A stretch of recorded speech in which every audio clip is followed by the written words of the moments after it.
Oi, turma.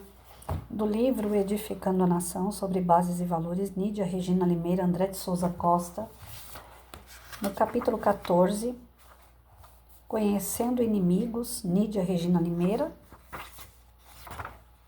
na segunda parte. Para compreender melhor, então, vejamos o conceito de liberalismo.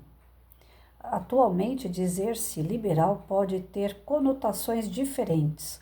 O liberalismo foi uma ideia político-filosófica lançada na Europa, século XVI, no período em que havia reis que exerciam poderes absolutos em seus espaços. O liberalismo, então, foi uma ideia política surgida com a intenção de defender a liberdade e a autonomia humanas, visando libertar as pessoas das monarquias autoritárias. O liberalismo também trouxe a ideia de que a pessoa humana tem livre-arbítrio, por isso deve governar a si mesma, vivendo a sua liberdade com responsabilidade. A principal luta do liberalismo foi a defesa da propriedade privada, a qual não era respeitada nas monarquias. No entanto, o liberalismo amplia a visão considerando que a propriedade não é tão somente a casa, os bens ou o dinheiro, antes, a mais importante propriedade é a alma, na qual habitam as ideias, os objetivos, as motivações de uma pessoa. Quando as ideias liberais começam a ser utilizadas no contexto político, não estavam associadas nem à direita nem à esquerda. E ainda hoje, há partidos de direita e há também partidos de esquerdas que se dizem liberais, no sentido mais amplo. Os liberais, que são de direita, acreditam que a sociedade de mercado é o mais adequado sistema político que pode levar um país e as famílias à prosperidade econômica. Por isso, lutam contra a interferência do Estado na vida privada, na família, na religião, na economia, etc. Essa luta é importante porque a propriedade privada é um grande empecilho. A criação de um Estado totalitário no qual a ditadura impera. Por incrível que pareça, ainda hoje é necessário defender as ideias liberais básicas, porque há correntes ideológicas que querem acabar com a liberdade pessoal, por privilegiar a coletividade. Há correntes esquerdistas que defendem a ideia de que é legítimo tirar a liberdade de todos para que tudo seja de todos. Você sabe a quais correntes ideológicas esquerdistas estou me referindo? Ao socialismo e ao comunismo. Talvez você pergunte, a esquerda atualmente defende o socialismo ou o comunismo? Respondo, depende do grau de adesão às ideias básicas do socialismo ou do comunismo, que se pode ver naquela sociedade em que o pensamento da esquerda impera. Há pessoas que se alinham apenas às pautas de costumes da esquerda.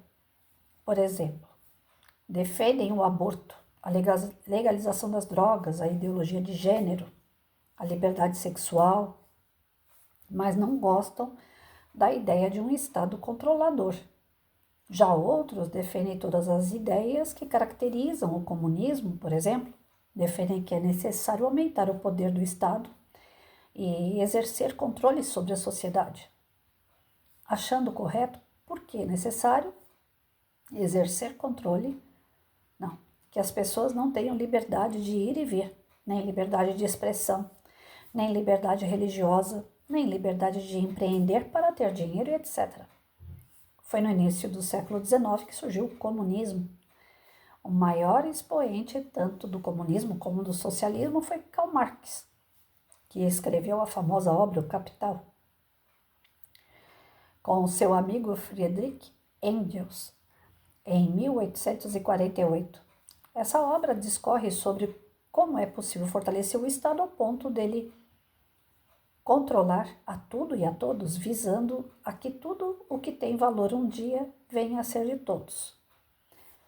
O comunismo tem como base a ideia de que tudo deve ser comum a todos. Vem dessa ideia a palavra comunismo. O conceito de socialismo vem da ideia de que tudo tem valor. tudo tem valor, tem que ser socializado.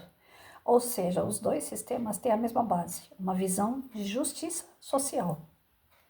Aqueles indivíduos que desavisadamente colaboram para o estabelecimento do comunismo pensam que é legítimo que as pessoas não tenham liberdade, porque somente dessa forma a coletividade virá a ter as mesmas coisas e os mesmos direitos, não mais havendo assim pobres e ricos. Esses acreditam que o comunismo é uma perfeita expressão da justiça social, devido ao fato de que promete que, uma vez implantado, não mais haverá luta de classes, o proletariado contra a burguesia. É com base nessas ideias que, tanto nos sistemas políticos socialistas quanto os comunistas, a escola desde cedo ensina as crianças pobres a se sentirem oprimidas pelos ricos e burgueses e a odiarem as classes empreendedoras, principalmente a classe média, dirigindo a elas o sentimento de estarem sendo injustiçadas. Essa base de raciocínio faz com que os cidadãos mais pobres se sintam vitimizados e nutram o desejo de que tudo venha a ser repartido com todos. Que tudo que é do outro seja dividido comigo, porque tudo que o outro tem não deve ser dele nem meu, deve ser de todos. No comunismo, os jovens não são estimulados a estudar, trabalhar, poupar, prosperar, criar uma família estável. São estimulados a estarem sempre acreditando que o outro tem a obrigação de dividir comigo o que ele pensa que é dele. Com essa visão, se uma pessoa está progredindo financeiramente, é como se estivesse roubando da coletividade. É por isso que alguns grupos de extrema esquerda defendem que as pessoas tenham apenas uma casa, pois se tem mais de uma, o Estado pode e deve tomá-la, para dar a quem não tem. Ou defendem que todos os salários devem ser regulados pelo Estado, independentemente de se o salário é destinado a um neurocirurgião ou um motorista.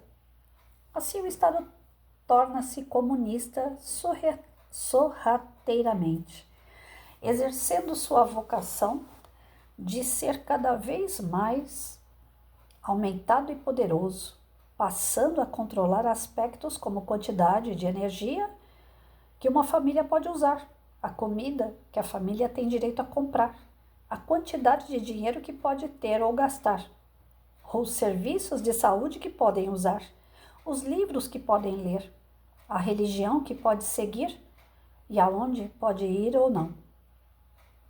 Como os países chegaram a esse ponto? Gradativamente por meio do socialismo, o qual defende o controle cada vez maior das áreas sociais, com a justificativa de que as políticas públicas cada vez mais abrangentes servem para combater a desigualdade e promover a inclusão social. Geralmente, o comunismo, quando chega a ser disseminado na sociedade, começou como socialismo.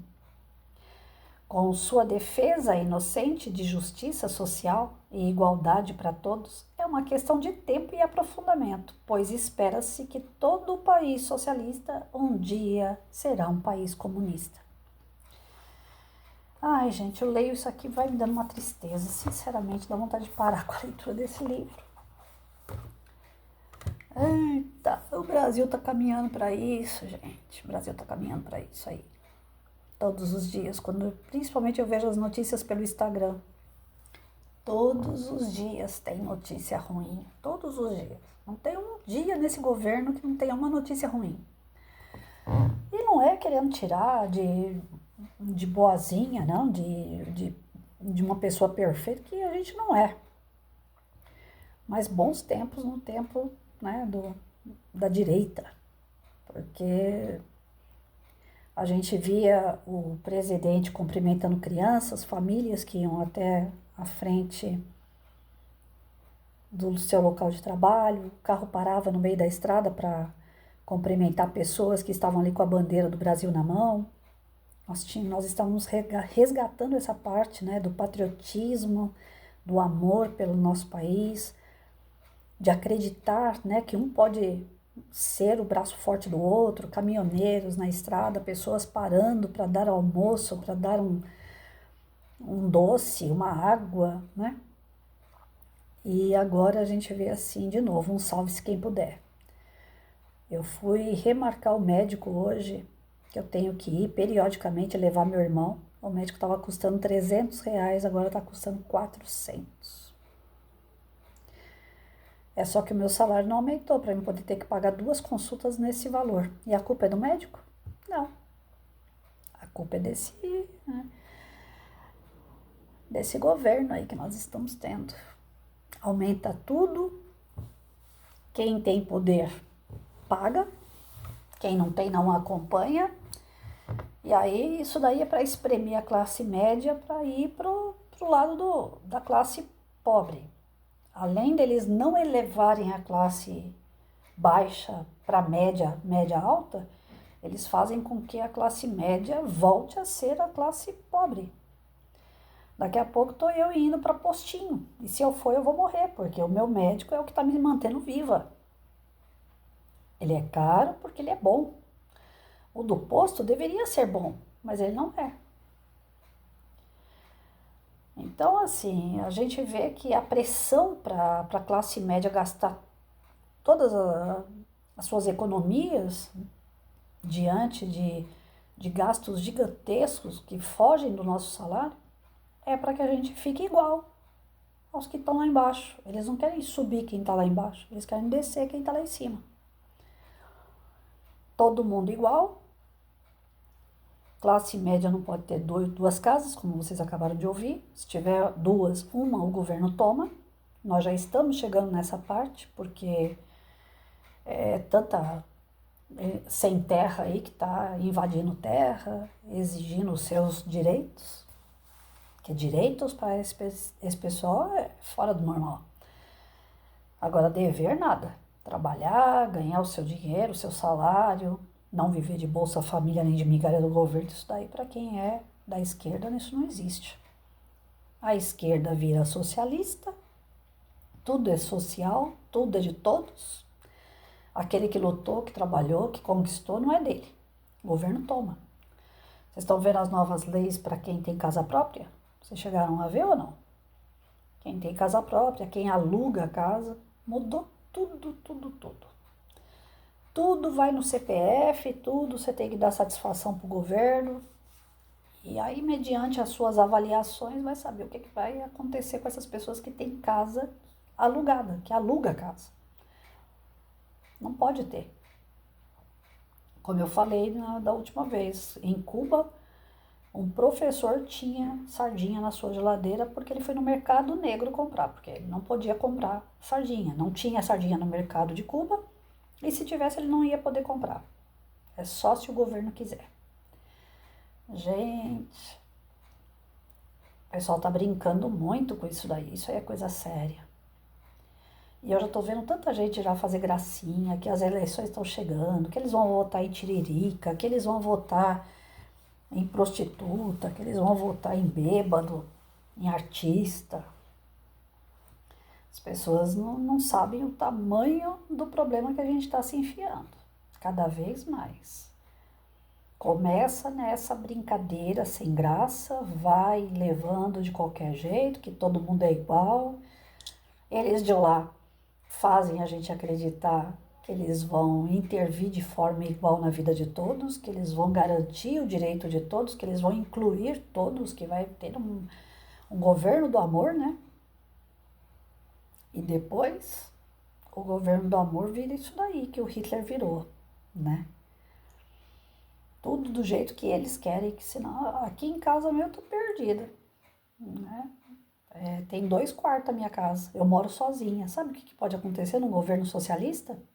Se tornando comunista? Eles descobrirem que eu tenho uma casa de 2 quartos e tiver alguém por aí vagando sem quarto, eles colocam um estranho para morar comigo. Porque eles não levam em consideração que eu trabalhei, que eu comprei, que eu paguei. A casa tá no terreno que é deles. Eles têm o poder. Eles é que mandam em tudo. Isso pode acontecer, sabia? Sabe aquelas casas que vocês têm 3, 4 filhos, vocês fizeram 3, 4 dormitório?